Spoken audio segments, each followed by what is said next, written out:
السلام علیکم ورحمۃ اللہ وبرکاتہ۔ بسم اللہ الرحمن الرحیم۔ ان اللہ وملائکتہ یصلون علی النبی یا ایھا الذین آمنوا صلوا علیہ وسلموا تسلیما۔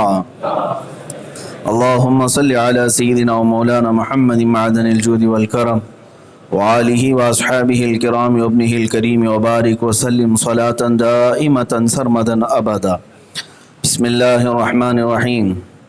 وَإِنِ امْرَأَةٌ خَافَتْ مِنْ بَعْلِهَا نُشُوزًا أَوْ إِعْرَاضًا فَلَا جُنَاحَ عَلَيْهِمَا أَنْ يُصْلِحَا بَيْنَهُمَا صُلْحًا وَالصُّلْحُ خَيْرٌ وَأُحْضِرَتِ الْأَنْفُسُ الشُّحَّ وَإِنْ تُحْسِنُوا وَتَتَّقُوا فَإِنَّ اللَّهَ كَانَ بِمَا تَعْمَلُونَ خَبِيرًا وَلَنْ تَسْتَطِيعُوا أَنْ تَعْدِلُوا بَيْنَ النِّسَاءِ وَلَوْ حَرَصْتُمْ فَلَا تَمِيلُوا كُلَّ الْمَيْلِ فَتَذَرُوهَا كَالْمُعَلَّقَةِ وَإِنْ تُصْلِحُوا وَتَتَّقُوا فَإِنَّ اللَّهَ كَانَ غَفُورًا رَحِيمًا وَإِنْ يَتَفَرَّقَا يُغْنِ اللَّهُ كُلًّا مِّنْ سَعَتِهِ وَكَانَ اللَّهُ وَاسِعًا حَكِيمًا۔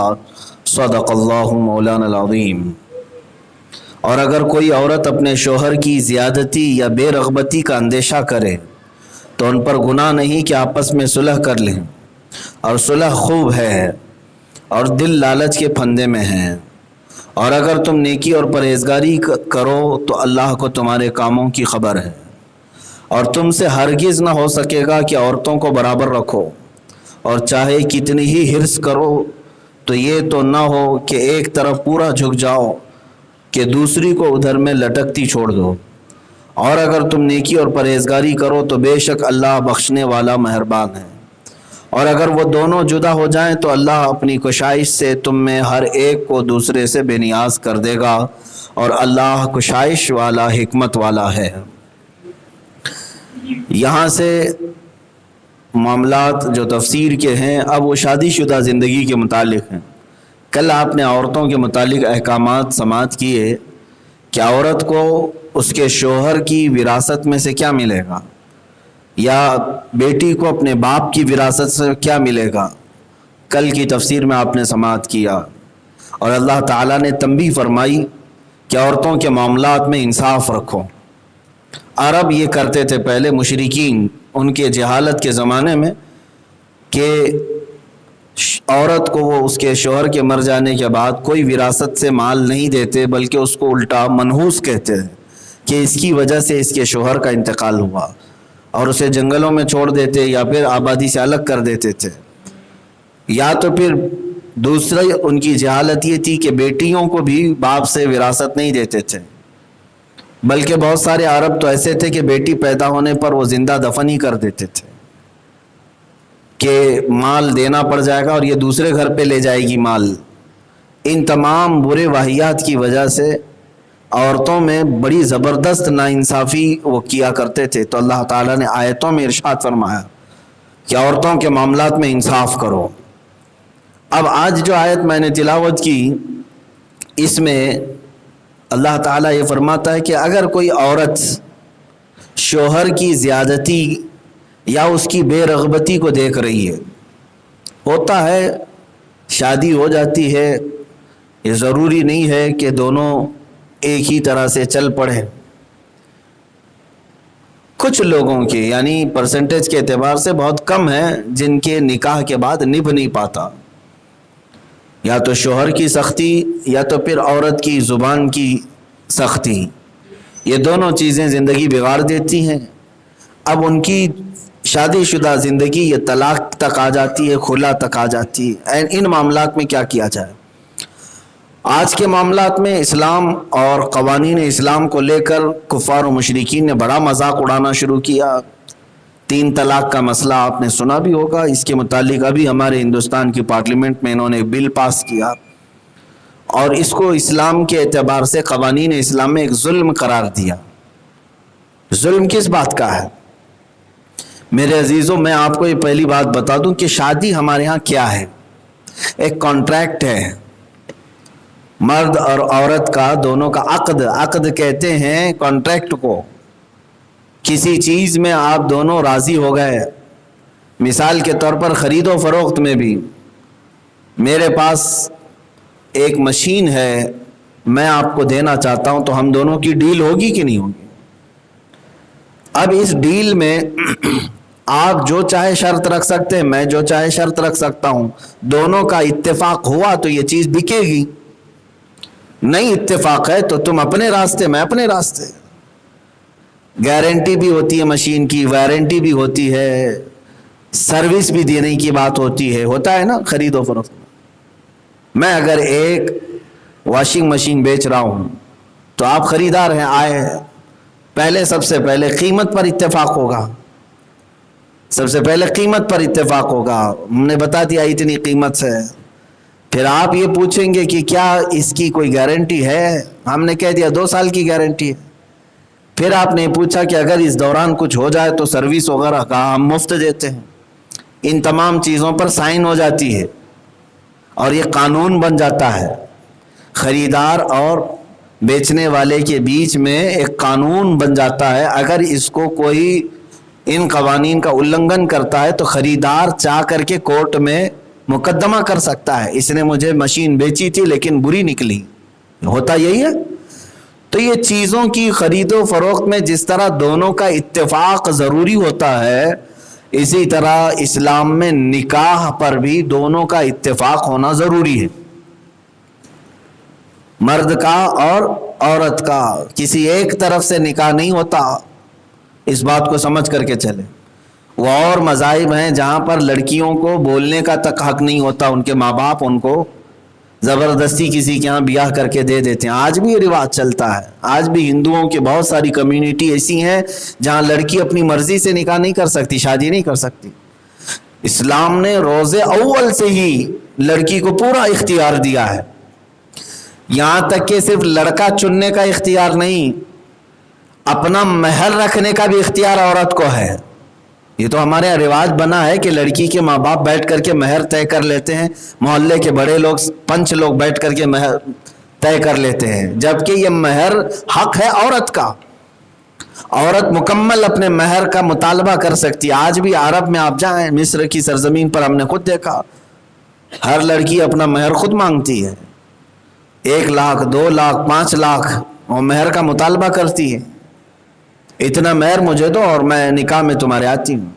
اس کے علاوہ بھی وہ چاہے تو طے کر سکتی ہے. جیسے ہم بھی یہاں پر نکاح کے دوران پڑھاتے تو ہیں دولہے کو کہ تو نے اپنی بیوی کو قبول کر لیا اس کے نان و نفقہ کے ساتھ. نان و نفقہ کا مطلب کیا ہے؟ اس کا خرچہ, زندگی بھر کا تو خرچہ اس کا اٹھائے گا, گھر بھی اس کو دے گا, چھت دے گا, چاہے کرائے کا ہی صحیح ہو, لیکن رکھے گا اپنے پاس, اس کی ضروریات کا تو خیال کرے گا. یہ سب کانٹریکٹ میں ہوتا ہے. اب یہ شوہر اور بیوی دونوں کے درمیان دونوں جانب سے کانٹریکٹ میں شرطیں ہوتی ہیں. عورت کی طرف سے مہر کا مطالبہ, مرد کی طرف سے اس کی بچوں کی حفاظت, اس کے گھر کی امانت کی حفاظت, یہ مرد کی طرف سے مطالبہ ہوتا ہے. ٹھیک ہے, میں تیرا خرچہ پورا دوں گا, تیرا مہر بھی دوں گا, میں بدلے میں تیرا جسم حاصل کر رہا ہوں, تیرا جسم میرے لیے حلال ہوگا, اور اس کے علاوہ میری جو اولاد ہوگی اس کی پرورش میں تو کوتاہی نہیں کرے گی. یہ کانٹریکٹ ہوتا ہے. آگے چل کر کے اگر اس کانٹریکٹ میں کچھ بھی اونچ نیچ ہوا تو میرے عزیزو, اسلام نے ایک ایگزٹ کا راستہ بھی تو رکھا ہے. اسی ایگزٹ کے راستے کو طلاق کہتے ہیں. یہ دوسروں کی طرح یہاں پر باندھ کر کے نہیں رکھا جاتا کہ اب تجھے 7 جنم تک ساتھ رہنا ہے, مرنا بھی اسی کے ساتھ ہے. نہیں ہے, عورتوں کو باندھ کر کے ہم نہیں بھیجتے. آزاد ہے عورت اپنے ذہن و دماغ سے. اللہ نے آزاد پیدا کیا مرد کو, عورت کو بھی. ہاں, ہم نبھانے کی مکمل کوشش کریں گے, نہ ٹوٹے کسی کا گھر, لیکن اس کانٹریکٹ میں دونوں کے درمیان کچھ بھی اونچ نیچ ہوتا ہے. مثال کے طور پر شوہر نے قبول تو کیا تھا, نان و نفقہ پورا دوں گا, گھر دوں گا, شادی کر کے 8 دن کے بعد کچھ بھی نہیں دیتا, مہینے 2 مہینے کے بعد اب خرچہ بھی نہیں دیتا, گھر بھی اس کے پاس نہیں ہے. یا پھر تیسری چیز یہ ہے کہ عورت جس کام کے لیے اس کے پاس گئی تھی وہ عورت میں رغبت ہی نہیں رکھتا, دوسری عورتوں کی طرف دیکھتا رہتا ہے. تو یہ عورت کیا کرے؟ مجبور. کیا اس کو باندھ کر کے بھیج دیا ہے ماں باپ نے یہ کہہ کر کے کہ اب تیری ڈولی ہی نکلی یہاں سے, تو وہاں سے ڈولا نکلے گا؟ یہ سب باتیں ہیں, یہ جملے ہیں. یہ جملے ہیں، یہ ایام جہالت کی باتیں ہیں کہ یہاں سے ماں باپ کے گھر سے بیٹی تیری ڈولی نکلی ہے، اب سسرال سے تیرا ڈولا نکلے گا، جنازہ نہیں. کیوں اس کو اس طرح سے باندھ کر کے بھیجنا چاہتے؟ کیا وہ فرعون رہے گا تب بھی اس کے ساتھ ہی رہے گی؟ وہ شیطان ہو جائے تب بھی اس کے ساتھ ہی رہے گی؟ بلکہ صحابہ اکرام رضوان اللہ تعالی علیہم اجمعین میں بھی معاملات ہوئے ان کی شادی شدہ زندگیوں میں. خود رسول کریم صلی اللہ علیہ وسلم کے منہ بولے بیٹے حضرت زید بن حارثہ، حضور کے منہ بولے بیٹے، حضور کے گھر میں پلے ہیں، ان کا نکاح حضور نے خود اپنی سگی پھوپھی بہن سے کیا. حضور صلی اللہ علیہ وسلم کی پھوپھی ذات بہن حضرت زینب سے نکاح کیا. کس کا؟ اپنے منہ بولے بیٹے کا، زید بن حارثہ. لیکن نکاح کے بعد وہ زیادہ چل نہیں سکے، دونوں کے درمیان انبن ہوتی رہی. اب آپ اندازہ کریں نکاح کس کا کرایا ہوا ہے؟ سید الانبیاء صلی اللہ علیہ وسلم. یہاں حضور صلی اللہ تعالیٰ علیہ وسلم کے عیب کے لیے نہیں ہوگا یہ کوئی اس طرح سے سوچ لے کہ ان کا نکاح نہیں ٹک پایا، معاذ اللہ رب العالمین. یہ بشری تقاضے ہیں، انسانی تقاضوں کے اعتبار سے کسی کا جم جائے گا، کسی کا ہو سکتا ہے کہ بیچ راستے میں ہی وہ لوگ الگ ہو جائے. ایک بات یاد رکھیں، ہر انسان کی روح الگ ہے، ہر انسان کی روح الگ ہے. میری روح الگ ہے، آپ کی روح الگ ہے، فطرت الگ الگ، عادتیں الگ الگ، سوچ الگ الگ، خیالات الگ الگ. یہ اور بات ہے کہ کچھ جوڑے ایسے ہیں جو الگ الگ سوچ کے باوجود بھی جم جاتے ہیں، 6 مہینے سال بھر جھگڑنے کے بعد پھر ہو جاتے ہیں، ایک دوسرے کو ایکسیپٹ کر لیتے ہیں. لیکن کچھ ایسے ہیں جو ایکسیپٹ نہیں کرتے ایک دوسرے کو، تو پھر انہیں الگ ہونا پڑتا ہے. تو یہی طلاق کی جو صورت آ رہی ہے اس کے متعلق ابھی آیت کی طرف میں آتا ہوں. اللہ نے عورتوں کو کیا سہولت دی؟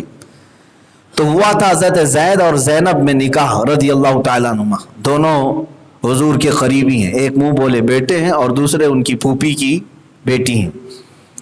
نہیں نبھ پایا تو پھر حضور صلی اللہ تعالیٰ علیہ وسلم نے طلاق دینے کا حکم دے دیا کہ ٹھیک ہے نہیں جم رہا ہے تمہارا شادی شدہ یہ معاملہ تو طلاق دے دو. انہوں نے طلاق دے دیا.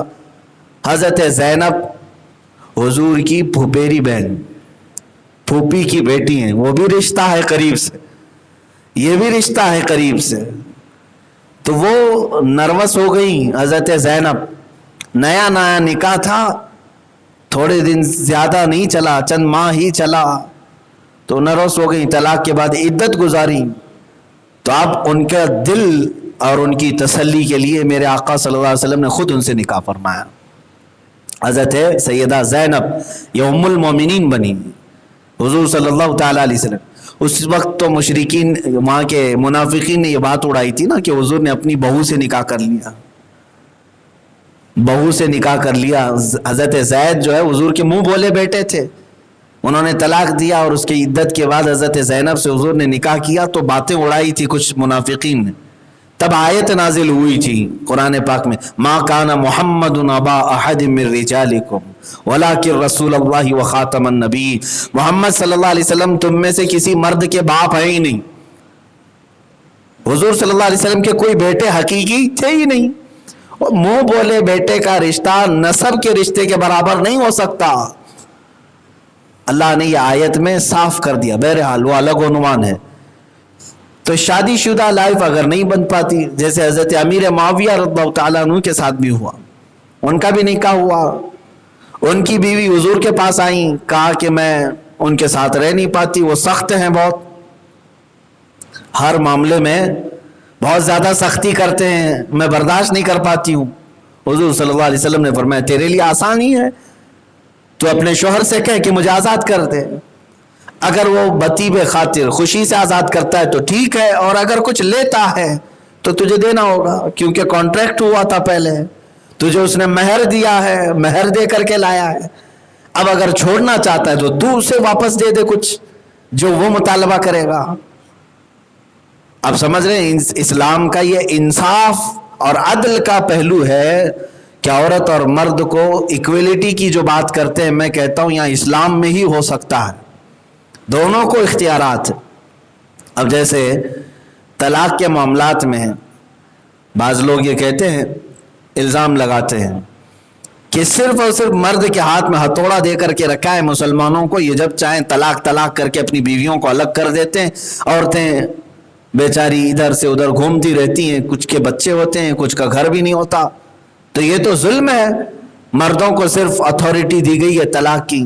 سچ ہے، عورتوں کے ہاتھ میں ہوتا تو روز طلاق پڑتی.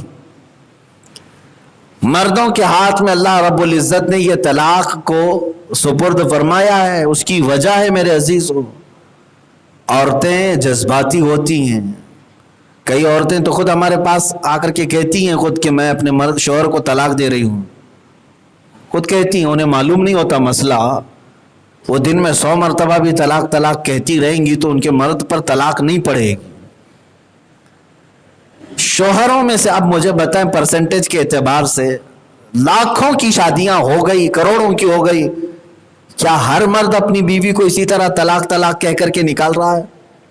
مسلمانوں میں اس کا ریشو دیکھا جائے تو اوروں کی بنسبت بہت کم ہے. 3 طلاق کے مسئلے کو اٹھایا گیا، یہ صرف اور صرف اسلامی ایک لا پر اٹیک کرنا تھا بس، اور کچھ بھی نہیں. جبکہ پرسنٹیج کے اعتبار سے دیکھا جائے تو دوسری جگہ پر ڈاوری کے کیسز بہت زیادہ ہیں، دوسرے مذاہب میں، دوسرے ادیان میں بنسبت مسلمانوں. خیر، تو یہ جو بات کہی گئی اس کا بھی میں جواب دے دیتا ہوں کہ صرف مردوں کو یہ ہتھوڑا دیا گیا ہے عورتوں کو آزاد کر طلاق دینے کا. نہیں، ایسا نہیں. ابھی جو آیت میں نے آج تلاوت کی، اللہ تعالیٰ فرماتا ہے وَإِنِ امْرَأَةٌ خَافَتْ مِنْ بَعْلِهَا نُشُوزًا، اگر کوئی عورت اپنے شوہر کی زیادتی یا بے رغبتی کا اندیشہ کر رہی ہے کہ میرے میں انٹرسٹ ہی نہیں لیتا یا مجھے خرچ بھی نہیں دیتا، نان و نفقہ بھی نہیں دیتا، تو وہ عورت کیا کرے؟ اللہ فرماتا ہے فَلَا جُنَاحَ عَلَيْهِمَا أَن يُصْلِحَا، تو ان دونوں پر گناہ نہیں اگر وہ صلح کر کے الگ ہونا چاہیں. عورت کو اگر ایسا لگتا ہے تو مقدمہ کرے اور وہ آزادی لے سکتی ہے. اچھا، ایک بات جو سوال آیا تھا کہ صرف مرد کو ہی طلاق کا اختیار ہے، صرف مرد کو، ایک نیا ہو سکتا ہے آپ کے لیے مسئلہ، ہو سکتا ہے آپ کے لیے ہو، لیکن اسلام میں اس بات کی بھی گنجائش رکھی گئی ہے. مثال کے طور پر کوئی عورت نکاح کا وقت ہے، نکاح کے وقت عورت نے یہ شرط رکھ دیا، زید اور خالدہ کا نکاح ہو رہا ہے، خالدہ نے کہہ دیا کہ میں نکاح تو کروں گی، مہر میرے لیے 50,000، لیکن ایک اور شرط ہے کہ طلاق دینے کی اتھارٹی میرے پاس بھی رہے گی، میں جب چاہوں گی الگ ہو جاؤں گی. اگر شوہر اس وقت کانٹریکٹ کے وقت، نکاح کے وقت اتفاق کر لیا کہ ٹھیک ہے میں اپنا اختیار، پاور آف اٹرنی تجھے دیتا ہوں، ہو جائے گی طلاق. پھر وہ زندگی میں عورت اپنے آپ پر بھی کبھی طلاق کہہ کر کے الگ ہو گئی تو الگ طلاق ہو جائے. یہ ایک باریکی ہے. یہ اور بات ہے کہ ہم یہ ہر جگہ نکاح کے وقت نہیں رکھتے ہیں. میرے عزیز، نکاح ایک مقدس محفل ہوتی ہے، اس میں طلاق کا ذکر ہی کیوں آیا ہے؟ ذکر ہی کیوں آیا ہے؟ لیکن کوئی عورت اب یہ سن کر کے اپنے رجسٹر میں یہ لکھانا نہ شروع کر دے کہ مجھے بھی اس کا اختیار ملنا چاہیے جب میں چاہوں. لکھانا چاہے وہ آپ کی مرضی ہے، لیکن نیگیٹو سوچتے ہی کیوں ہو؟ دعا یہ کرو کہ کبھی ایسی نوبت ہی نہ آئے.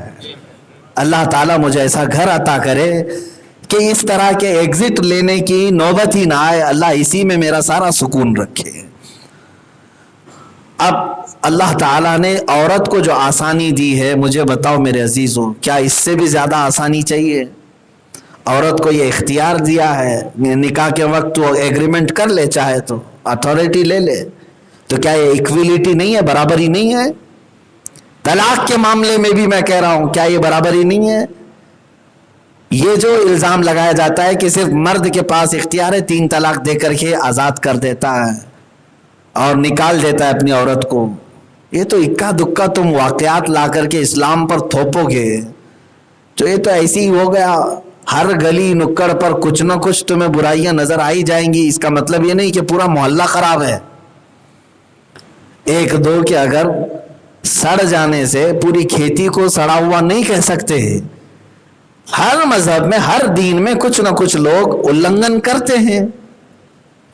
زنا علل اعلان کر رہے ہیں، عیسائی کر رہے ہیں، تو کیا میں پورے مذہب عیسائی کو ہی کہہ دوں؟ ہندو کچھ لوگ ایسا کرتے ہیں، کچھ ریپسٹ ہو گئے، تو کیا پورے دھرم کو میں یہ کہہ دوں کہ ان کے ہاں ریپ ہوتا ہے؟ ایک آدھ تو، حالانکہ ان کے بھی دھرم میں اس کی تعلیمات نہیں ہیں، مجھے معلوم ہے ان کی جو پوتر کتابیں ہیں اس میں یہ تعلیم نہیں دی جاتی، شراب سے ممانعت رکھی جاتی ہے، زنا کو منع کیا ہی جاتا ہے، مجھے معلوم ہے. لیکن چند لوگ ہر مذہب میں اس طرح سے کرتے ہیں، تو اس میں مذہب کا اور دین کا قصور نہیں رکھا جانا چاہیے، جیسے اسلام کے ساتھ لوگ کر رہے ہیں. آج چند مردوں کے طلاق کی باتوں کو لے کر میڈیا اس کو اچھالتی ہے، دیکھو یہاں پر فلاں نے، شہاب الدین نے 3 طلاق دے کر کے اپنی عورت کو ایسا کر دیا ہے کہ وہ بیچاری بھیک مانگنے پر مجبور آئی. پورے 25 کروڑ میں ایک شہاب الدین ہی ملا، اور اسی کو لے کر کے پوری میڈیا بھونچال مچائی ہوئی رہتی ہے. عزیزان گرامی، یہ صرف اور صرف اسلام کے ساتھ ناانصافی کرتے ہیں، صرف قوانین اسلام کے ساتھ مذاق کرتے ہیں. باقی قرآن مقدس کے جو اصل قوانین ہیں اس میں سارے لوگوں کے لیے عدل و انصاف ہے. کیا اس سے بھی بہتر کوئی حکم ملے گا آپ کو؟ وہاں اگر دوسرے دھرم کی بات دیکھیں، وہ تو بہت سارے معاملات ہیں. پتی اور پتنی کے رشتے کے بارے میں پوچھ کے آئے، معلوم پڑے گا پتنی کو، عورت کو کیا کیا قسمیں دلائی جاتی ہیں کہ تیرا پتی دیو ہے. پتی کیا ہے؟ دیو ہے. ہمارے یہاں خدا کا تصور ہی نہیں کر سکتے. عورتیں باضابطہ اس کو کہتی ہیں میرے پتی دیو ہے. دیو کا مطلب خدا ہو گیا ان کے یہاں. تو عورت کیا وہ ہمیشہ عبادت کرتی رہ جائے شوہر کی، اس کے سامنے جھکتی رہے، سجدہ کرتی رہے؟ پتی دیو ہوتا ہے؟ نہیں میرے عزیز، وہ بھی انسان ہی ہے، دونوں انسان ہیں. اب قرآن کیا کہتا ہے تمہیں پتی اور پتنی کو؟ کیا صرف عورتوں کو یہ سکھایا گیا ہے کہ تو ہمیشہ مرد کے چرن میں رہنا، جوتیوں میں بیٹھی رہنا؟ بہت سارے وعدے کر کے آتے ہیں نا، 7 پھیروں میں الگ الگ وعدے ہیں، وچن ہوتے ہیں، الگ الگ قسم کے لمبی لمبی قسمیں ہوتی ہیں کہ میں کتنے دن تک، 7 جنم تک اس کے ساتھ بندھی رہوں گی، فلاں فلاں چیزیں. اب قرآن کیا کہتا ہے سنو. قرآن کہتا ہے ہن لباس لکم وانتم لباس لہن. اللہ مردوں کو اور عورتوں کو دونوں کو یوں فرما رہا ہے، مرد عورتوں کا لباس ہیں، عورتیں مردوں کا لباس ہیں. کیا مطلب؟ لباس کا مطلب کیا ہے کہ تم اس کی پردہ پوشی کرو گے، عورتیں تمہاری پردہ پوشی کریں گے. لباس کس لیے پہنا جاتا ہے؟ جسم کو چھپانے کے لیے پہنا جاتا ہے، ٹھنڈیوں سے بچنے کے لیے پہنا جاتا ہے، موسموں کی سختی سے بچنے کے لیے پہنا جاتا ہے. لباس اسی لیے پہنا جاتا ہے. تو اللہ نے فرمایا مرد عورتوں کا لباس ہیں، یعنی تم سب اپنی بیویوں کا لباس بن جاؤ، اسے کوئی درد نہ آئے، کوئی تکلیف نہ آئے، ایسا لباس بن جاؤ. اگر اس کے اندر کچھ برائی دیکھ بھی لو تو اس کو چھپا دو، جیسے لباس اندر کے داغ چھپا دیتا ہے. عورتوں کو بھی یہی کہہ دیا گیا کہ عورتیں تم بھی اپنے مردوں کا لباس ہو، ایسا لباس کہ تمہارے شوہر کے لیے تم آنکھوں کی ٹھنڈک بن جاؤ، اس کے دردوں کے لیے تم اکسیر بن جاؤ، اور اگر تمہارے مرد میں کوئی عیب دیکھو تو تم اس کو چھپا دو. یہ اسلام کی ایکویلٹی ہے میرے عزیز. یہاں ساتھ رہنے کے بھی قوانین ہیں اور نکلنا ہو تو اس کے بھی قوانین ہیں، نکلنے کے لیے بھی قوانین ہیں، انٹری کے بھی ایگزٹ کے بھی، دونوں کے قوانین آپ کو ملیں گے. تو میں یہ ڈس بیلنس والا معاشرہ آپ کو ہرگز نہیں بتانا چاہتا جہاں صرف کسی مرد کی حکومت ہے اور عورتوں کو صرف پیروں میں رکھا جاتا ہو. یہ اسلام کا تصور ہی نہیں. بہت سالوں تک عیسائیوں میں اور یہودیوں میں بھی یہ مزاج رہا. عورتیں اگر حیض اور نفاس کے عالم میں آ جاتی ناپاکی کے، ان کا گلاس الگ کر دیا جاتا، ان کا برتن الگ کر دیا جاتا. یہاں تک کہ یہودیوں میں عورتوں کو گھوڑوں کے ساتھ رکھا جاتا تھا، جہاں ان کا طبیلہ ہوتا تھا جانوروں. وہ 3 دن یا 10 دن یا جتنے دن تک عورت ایام میں ہوتی ناپاکی کے، اتنے دن وہ جانوروں کے طبیلے میں رہتی، اس کا برتن سب کچھ الگ ہوتا. آج یہ پوری دنیا کو ایکویلٹی کا درس دینے آ رہے ہیں، ویمن رائٹس کے نعرے لگا رہے ہیں، جو ویمنس کی سب سے بڑے ریپسٹ ہیں وہ آج نعرے لگا رہے ہیں. یہ تو میرے آقا صلی اللہ تعالیٰ علیہ وسلم نے اعزاز دیا عورتوں کو. اور حدیث اگر آپ پڑھیں تو فرماتی ماں عائشہ صدیقہ رضی اللہ تعالیٰ عنہا، حضور پاک صلی اللہ تعالیٰ علیہ وسلم نے امہات المومنین کے ساتھ جو زندگی گزاری، فرماتی ہیں خواتین حضور کی ازواج مطہرات کہ اگر ہم ایام حیض میں بھی ہوتی حضور پاک صلی اللہ علیہ وسلم کے ساتھ ایک ہی برتن میں کھانا کھایا کرتی. حضرت عائشہ تو یہاں تک فرماتی ہیں میں اگر کوئی گوشت کی ہڈی کو چوستی تو حضور میرے سے وہ ہڈی لے لیتے تھے، میں جہاں منہ لگائی وہیں پر منہ لگا کر حضور بھی تناول فرماتے. صرف یہ بتانے کے لیے کہ عورت ایام کے دنوں میں ایسی ناپاک نہیں ہوتی کہ اس سے اپنی ساری چیزیں الگ کی جائیں. ہاں صرف اور صرف ناپاکی نماز اور قرآن کے لیے ہے، اور طواف اور مسجد کے لیے ہے، نہ کہ اور جماع کے لیے ہے. نہ یہ کہ تم اس کو اپنے بستر سے الگ کر دو، نہ اس لیے کہ اس سے تم ہاتھ ملانا چھوڑ دو. آج بھی جہالت ہمارے گھروں میں بہت پائی جاتی. کچھ خواتین کچن میں سے انہیں دور کر دیتی ہے، مت آنا. کچھ کھانا پک رہا ہے، میٹھا پک رہا ہے، یہ مسائل بھی آتے. کسی گھر میں فاتحہ خوانی ہونے والی ہے اور کھانا بن رہا ہے تو ایام میں اگر کوئی عورتیں ہیں حیض و نفاس کی تو انہیں باہر کر دیا جاتا ہے.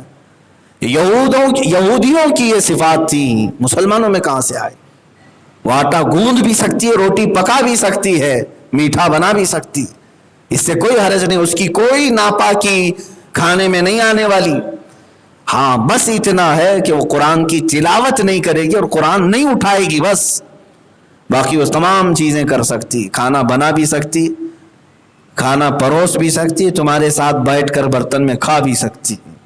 میرے عزیزو، یہ اسلام نے عورتوں کو بھی یہ حق دیا ہے کہ اگر وہ اپنے مردوں سے بے رغبتی دیکھ رہی ہیں، انٹرسٹ نہیں ہے ان کے اندر، اور یہ دیکھ رہی ہیں کہ یہ سختی کر رہا ہے تو وہ آزادی لے سکتی ہے. اور اللہ فرما رہا ہے صلح بہتر ہے، صلح بہتر ہے. آگے کی دوسری آیت جو میں نے تلاوت کی وہ 2 بیویوں والوں کے لیے ہے. ویسے عموماً ہوتے نہیں ہیں لیکن جو ہیں وہ بھی سن لیں. اللہ تعالیٰ فرماتا ہے تم سے ہرگز نہ ہو سکے گا کہ عورتوں کو برابر رکھو چاہے کتنی ہرس رکھو. ہاں سب کو ایک پلے میں رکھ نہیں پاتے.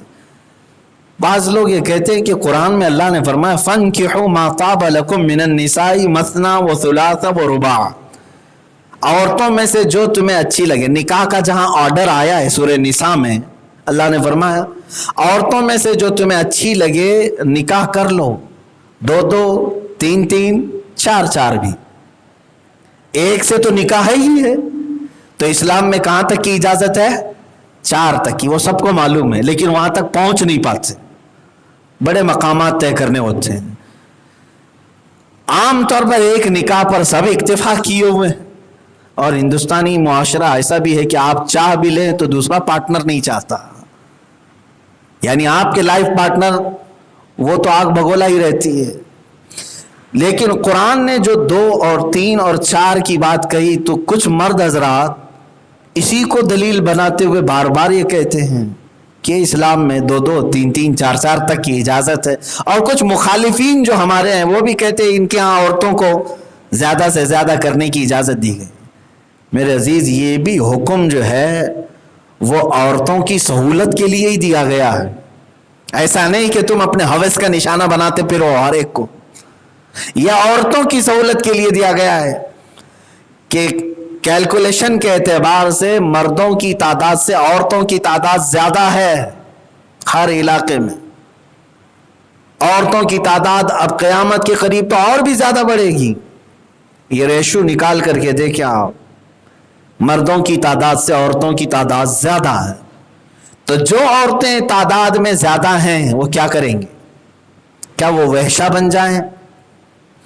کیا وہ غلط راستے کو اختیار کر لیں یا زندگی بھر کسی کے انتظار میں بیٹھی رہ جائیں؟ تو یہ تو ان عورتوں کے لیے کہا گیا ہے کہ ان کو طوائف بنانے سے بہتر ہے کہ کوئی مرد اپنے نکاح میں رکھ کر کے اس کی بھی کفالت کرے. یہ تو صرف ایکسیپشن والے معاملات عورتوں کے لیے. اب مردوں کے لیے جو کہتے ہیں کہ مردوں کو یہ حریص ہوتے ہیں 2 3 4 کی ان کو اسلام اجازت دیتا ہے، یہیں تک پڑھتے ہو. آگے کی آیت نہیں پڑھتے ہیں. اللہ نے فرمایا وَإِنْ خِفْتُمْ أَلَّا تَعْدِلُوا فَوَاحِدَةً، اگر تم سب کے درمیان عدل و انصاف نہیں کر سکو گے تو پھر ایک ہی کرنا ضروری ہے. یہ بھی آیت میں ہے.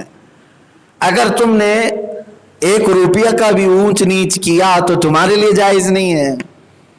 شادی تو کر لیا، قرآن میں کہا ہے 2 3 کا.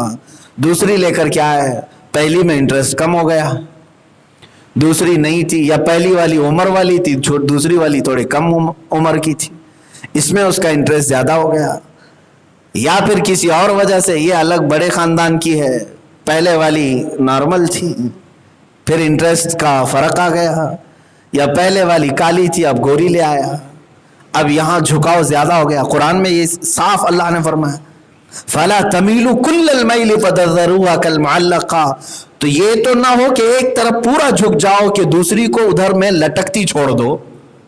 ایسے حالات ہوتے ہیں.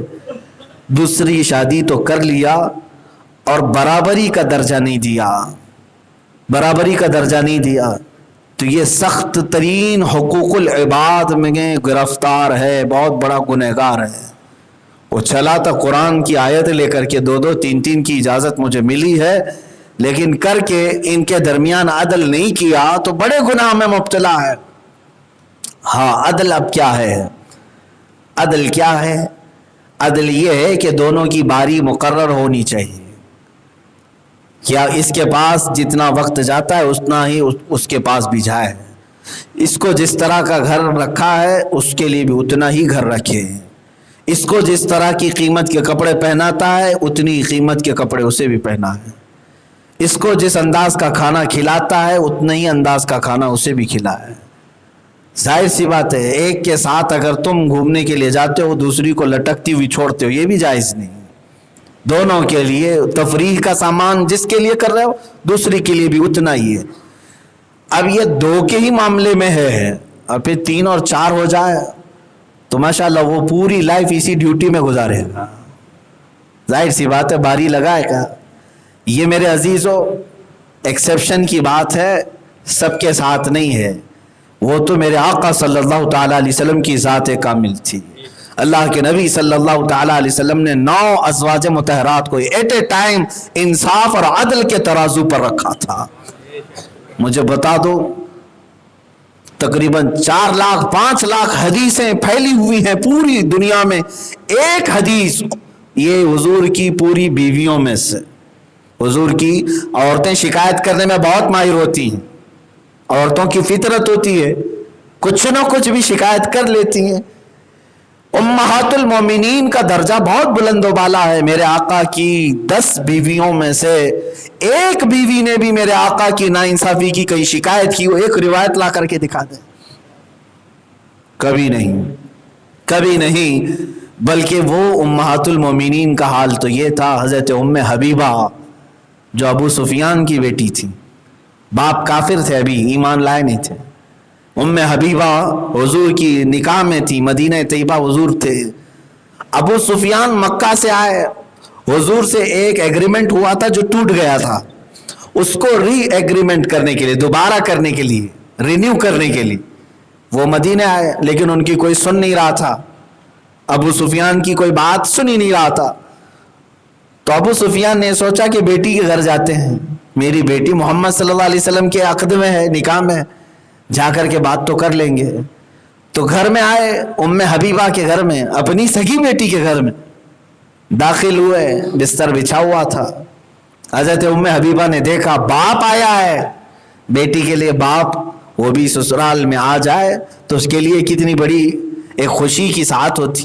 ام حبیبہ جیسے ہی دیکھتی ہیں اپنے باپ کو، اندر آنے کے بعد وہ بیٹھنا چاہ رہے تھے، حضرت ام حبیبہ نے بستر کھینچ لیا، بستر کھینچ لیا اور اس کو اٹھا دیا.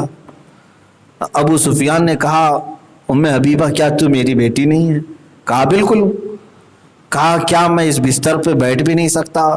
وہ کہتی ہے یہ رسول اللہ کا بستر ہے، یہ رسول پاک صلی اللہ علیہ وسلم کا بستر ہے جس پر میرے آقا نے مجھے شرف بخشا ہے. میں کسی کافر کو اس بستر پر بیٹھنے نہیں دے سکتی. اپنے باپ کو کہہ رہی ہیں.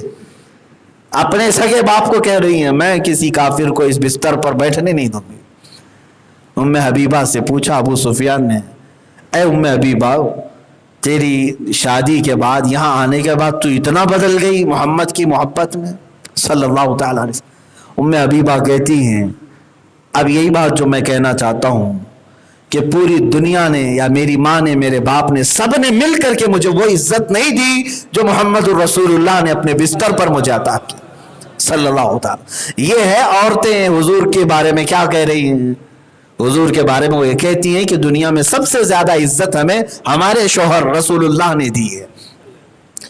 تو میرے عزیزو اگر کوئی اپنی عورتوں کو اس طرح خوش رکھ سکتا ہے تو اس کے لیے اجازت ہے، کر سکتا ہے، لیکن یہاں پر جو دو بیویوں کے متعلق آیت آئی ہے اس میں بھی یہی اللہ تعالیٰ نے فرمایا کہ اگر تم عدل نہیں کر سکتے عورتوں میں، ان کے ساتھ انصاف نہیں کر سکتے فواحدتاً تو پھر ایک ہی کے ساتھ گزارو، ایک ہی کے ساتھ گزارو۔ اب یہ بھی آپ ایک کے ساتھ گزارنے کے بھی معاملات سن لیں۔ نکاح جو ہے درجہ بدرجہ الگ الگ اس کی کیٹیگری ہے۔ نکاح سب لوگوں کو معلوم ہے سنت ہے نا، میرے آقا صلی اللہ علیہ وسلم کی سنت ہے، نہیں نکاح بعض اوقات میں فرض بھی ہوتا ہے، بعض اوقات نکاح سنت ہے، بعض اوقات نکاح حرام بھی ہے، بعض اوقات نکاح مکروہ بھی ہے۔ 4 صورتیں بتائیں میں نے، فرض بھی ہے، سنت بھی ہے، اور حرام بھی ہے، مکروہ بھی ہے۔ وہ مرد کے اوپر ڈیپینڈ ہے۔ کیسے؟ ایک مرد ہے نوجوان ہے اور اس کی عمر ہو گئی، گناہ سے بچ نہیں پاتا، اپنے نفس پر کنٹرول نہیں کر پاتا اور طاقت و استطاعت ہے نکاح کرنے کی، تو اب نکاح سنت نہیں میرے عزیز، اب فرض ہو گیا، نکاح فرض ہو گیا، اب گناہ سے بچ نہیں پاتا اور طاقت و استطاعت ہے تو فرض ہو گیا نکاح اس پر۔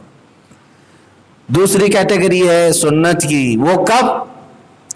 اس وقت کہ ہاں اپنے آپ کو کنٹرول کر سکتا ہے اور نان و نفقہ دے سکتا ہے، اس صورت میں اس کے لیے نکاح سنت ہے، کر لے ثواب ہے۔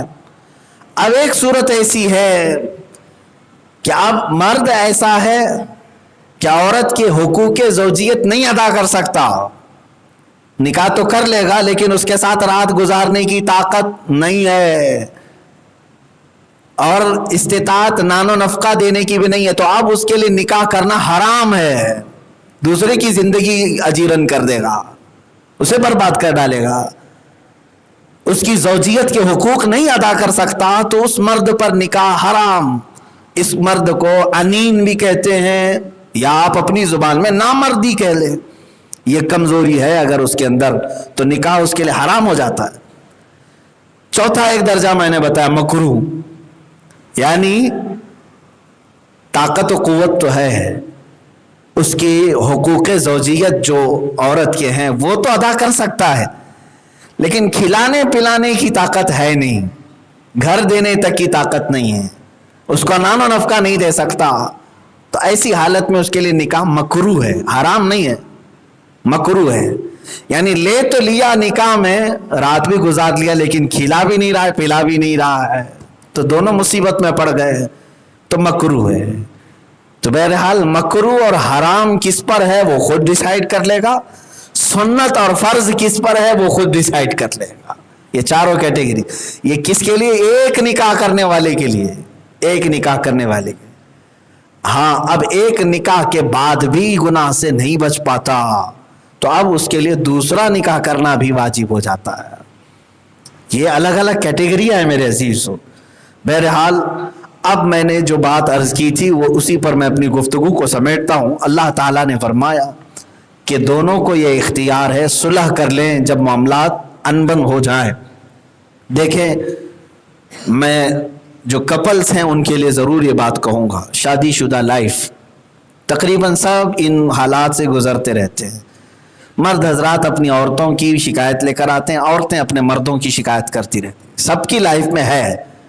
ہوتا کیا ہے جب جھگڑے ہوتے ہیں تو لوگ یہ سمجھ لیتے ہیں یہ میری ہی زندگی میں ایسا کیوں ہو رہا ہے، تمہیں معلوم کہاں ہے کتنی زندگیوں میں کیا کیا ہو رہا ہے؟ ہاں تقریباً سب کی زندگیوں میں یہ نشیب و فراز آتی ہیں. عورت کی فطرت ایسی ہے. میرے آقا صلی اللہ تعالی علیہ وسلم نے کیا فرمایا جانتے ہیں؟ عورت ٹیڑھی پسلی سے بنی ہے، اس کو پورا سیدھا کرنے کی کوشش مت کرنا، ٹوٹ جائے گی.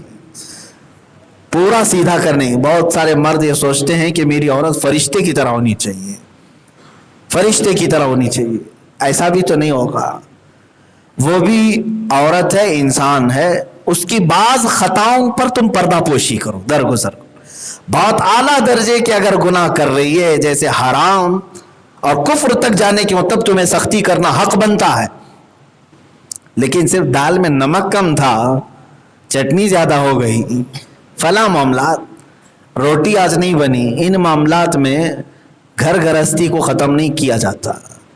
اب تو حالات ایسے ہوئے کہ اخبار میں ہم نے یہ بھی تک پڑھا، ترکی میں ابھی ایک نیوز آئی تھی، عورت اپنے شوہر سے طلاق لے رہی ہے مقدمہ کر کے. کس بات پر جانتے ہیں؟ جج کے پاس وہ کہتی ہے کہ میرا مرد جو ہے ہاتھ سے کھانا کھاتا ہے، چمچ سے نہیں کھاتا. ان کے یہاں رواج ہے چمچ سے کھانے کا. عورت کہتی ہے بچپن سے ہم چمچ سے کھائیں، یہ چمچ سے نہیں کھاتا اس لیے میں طلاق لینا چاہتی ہوں. تو طلاق، چمچ والی طلاق. یہ اس طرح کی بھی معاملات بہت سارے گھروں میں ہیں. بات شروع ہوتی ہے بہت چھوٹے بات سے اور اس کو لمبی دور تک لے جاتے ہیں. شیطان یہ ہر ایک شادی شدہ زندگی کے ساتھ کرتا ہے. تمہیں کیا کرنا چاہیے؟ کیا کرنا چاہیے؟ جب کسی کی عورت زیادہ بولنے والی ہو تو تم یہ سوچتے ہو کہ میں خاموش بیٹھ کر کے ہار کیوں جاؤں، جواب پہ جواب دوں، اس کو شکست دے کر کے رہوں گا. اور جب زیادہ نہیں بن پاتی ہے تو گردن پکڑو، ایک دو تماچے لگاؤ اور اس کو ادھر ادھر مارو. یہی تو ہوتا ہے. وہ بولتی جا رہی ہے. عورت یہ سوچتی ہے کہ کیا میں پڑھی لکھی نہیں ہوں، کیا میں جاہل ہوں، تیرے ہر جواب دے سکتی ہوں. وہ بھی جواب دینا چاہتی ہے. میرے عزیزو تمہیں معلوم نہیں یہ گھر ہے، جنگ کا میدان تھوڑی نہ ہے. دونوں لوگ نکاح کیے ہیں، نہ کہ جہاد کا کانٹریکٹ کیے ہیں. ایک دوسرے اٹھا کر کے، ہاں ان حالات میں دونوں کو ہی کہا گیا ہے دو میں سے کوئی ایک عقل والا ہو تو اعوذ باللہ من الشیطان الرجیم کثرت سے پڑھنا شروع کرے اور وہاں سے ہٹ جائے. تھوڑی دیر کے لیے ہٹ جائے. پھر اللہ رب العزت کی بارگاہ میں تم نے کہا ہے اعوذ باللہ من الشیطان الرجیم، کیونکہ یہ تمہیں شیطان لڑا رہا تھا. تم نے اللہ کی بارگاہ میں کہہ دیا اے اللہ میں تیری پناہ مانگتا ہوں یہ شیطان مردود سے. اب اس کے بعد نبھانا پھر اللہ کی ذمہ ہے. تم ہٹ جاؤ وہاں سے. مجھے شاید اس سے قبل ایک بات میں نے عرض کیا تھا، ایک حکیم صاحب نے علاج بھی فرمایا تھا، بہت اچھی بات تھی کہ ایک صاحب روز لڑتے تھے، گھر سے جاتے ڈیوٹی کر کے اور اندر جو میم صاحبہ تھیں ان کی زبان کینچی سے بھی زیادہ تیز تھی، چلتی تو اتنی چلتی. ظاہر سی بات ہے نصیحت کتنی بھی ہم کریں لوگ یہ سوچتے ہیں سب ہاں یہ نصیحت ہی ہے سب، پھر بھی ہمارا گھر نہیں چلتا ہے. وہ حکیم صاحب ہے، انہوں نے بتایا ہے. ہمارے پاس ایک صاحب آئے، کلائنٹ تھے، کہا روز جھگڑے ہوتے ہیں. اس حکیم صاحب نے کہا میرے پاس اس کی دوا ہے جھگڑے نہ ہو، وظیفہ نہیں گولی ہے، دوا ہے. اس کی قیمت بھی بتائی، تقریباً 8-10 ہزار روپے کی یہ دوا ہے، 1 مہینے کا کورس ہے، کرو گے تو یہ سب ختم ہو جائے. یہ نفسیاتی علاج ہے. تو یہ دوا حکیم صاحب نے جب اس کو ایکسپلین کیا تو یہ صاحب بڑے پریشان تھے. انہوں نے کہا 10,000 کیا حضرت 50 بھی لے لو، ختم تو کرو، کوئی جو دوا ہے وہ دے تو. کہا ٹھیک ہے کل آؤ میں دوا بنا کر کے رکھتا ہوں. دوسرے دن وہ آئے تو انہوں نے گولیاں بنائی تھیں. حکیم صاحب خود وہ مدبر تھے، دوائیاں بناتے تھے. گولی بنائی اور پوری گولیاں جو 1 مہینے کے کورس کی تھیں اس کے شرائط تھے، اس کا پرہیز بھی تھا. ظاہر سی بات ہے ڈاکٹر دوا دیتا ہے تو پرہیز بھی بتاتا ہے. انہوں نے کہا کہ یہ گولی ہے تمہیں اور تمہاری بیوی پہ بہت اثر کرے گی، دیکھ لینا، اگر اثر نہ ہو تو پیسے واپس، گارنٹی بھی ہے. انہوں نے گولیاں لی، پوچھا کہ کیا کیا کرنا ہے. کہا یہ آپ اپنی آفس سے یا ڈیوٹی سے جب گھر جاتے ہیں